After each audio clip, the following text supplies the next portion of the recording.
berasal dari protos atau proteus yang berarti pertama atau utama. Protein adalah polimer tersusun dari asam amino. Protein ini mempunyai fungsi khas yang tidak dapat digantikan oleh zat gizi lain, yaitu membangun serta memelihara sel-sel dan jaringan tubuh. Protein yang dibentuk dengan hanya menggunakan satu polipeptida dinamakan sebagai protein non-monomerik, dan yang dibentuk oleh beberapa polipeptida, contohnya hemoglobin, pula dikenali sebagai protein multimerik. Makromolekul protein. Protein dikatakan sebagai makromolekul karena protein memiliki karakteristik sebagai berikut. 1. Protein memiliki bobot molekul yang berkisar antara 5.000 sampai lebih dari 1 juta. 2. Senyawa kimia protein tersusun dari peptida sebagai submakromolekul, asam amino sebagai unit molekul dan sebagai komponen unsur kimia. Protein terdiri dari beberapa unsur, yaitu CHO, NSP, Fe, CuCN, dan I. 3. Tubuh manusia diperkirakan mengandung 100.000 jenis protein. 4. Protein mempunyai massa molar yang tinggi mulai dari sekitar 5.000 gram sampai 1 kali 10 min 7 pangkat min 7 gram 16. 5. Protein disusun oleh 20 asam amino. Skema penggolongan protein berdasarkan fungsinya. 1. Protein sebagai enzim merupakan protein yang dapat berfungsi sebagai katalisator. 2. Protein transport adalah protein yang dapat mengikat dan membawa molekul atau ion yang khas dari satu organ ke organ lainnya.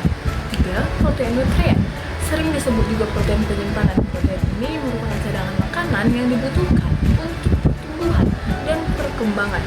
4. Protein kontraktil, juga dikenal sebagai protein motil.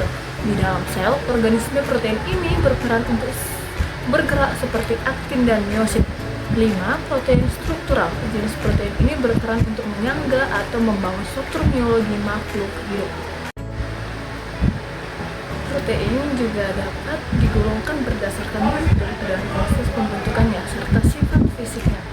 Yang pertama, struktur primer adalah rantai polipeptida. Sebuah protein terdiri dari asam amino yang dihubungkan satu sama lain secara kovalen melalui ikatan peptida yang membentuk rantai lurus dan panjang sebagai ukuran untaian polipeptida tunggal.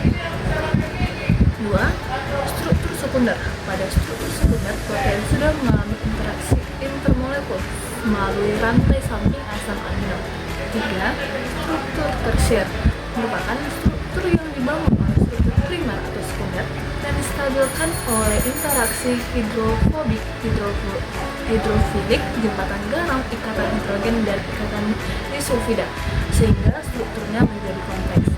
4. Struktur kuartenan merupakan hasil interaksi dari beberapa molekul protein tersier. Setiap unit molekul tersier dikenal sebagai subunit, dan keseluruhan rantai polipeptida disebut dengan struktur kuartenan. Metabolisme protein. Ketika makanan masuk ke dalam perut, enzim tripsin akan memutus ikatan peptida pada sisi NH2 dari asam amino aromatik, asam amino hidrofobik, dan dikarboksilat untuk mencerna protein. Metabolisme protein kemudian berlanjut di usus halus, yakni saat pankreas mensekresi tripsin, kemotripsin, dan karbosipeptida. Protease gaster dan pankreas ini kemudian memecah lagi bungkus protein menjadi peptida, rantai sedang dan kecil. Peptidase di batas usus halus selanjutnya menghidrolisis peptida rantai sedang dan kecil ini menjadi asam amino dan tripeptida bebas. Produk aktif akhir metabolisme protein inilah yang siap diserap dan dipergunakan oleh sel sehingga tubuh merasakan manfaatnya untuk kesehatan. Sekitar 75-80% asam amino hasil proses metabolisme protein akan digunakan kembali untuk pembuatan protein baru. Melalui siklus Krebs, sebagian asam amino yang diserap tubuh juga akan berubah menjadi ATP, gas karbon dioksida, dan air. Kekurangan protein bisa berakibat fatal seperti kerontokan rambut. Rambut terdiri dari 97-100% dari protein. Yang paling buruk ada yang disebut dengan kwashiorkor atau busung lapar, biasanya pada anak kecil yang menderitanya.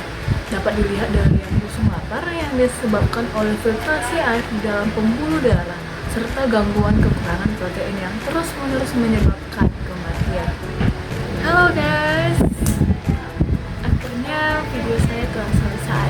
Semoga apa yang saya jelaskan dapat bermanfaat bagi kita semuanya. Saya